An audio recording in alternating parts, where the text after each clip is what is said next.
नमस्कार जय जगन्नाथ। यही जो टेस्ट टी मु वर्तमान करुच्ची ताकू ऑटो एक्वेस्टिक एमिशन टेस्ट किंबा ओई टेस्ट कहा जाए।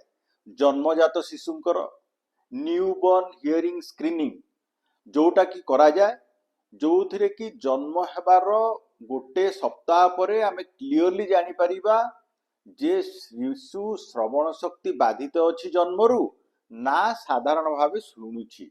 एई टेस्ट टी मात्र 5 मिनिट समय निए एवं एइथुरु आमे जानी परिबा जे श्रवण शक्ति ठीक अछि, साधारण अछि ना बाधित अछि।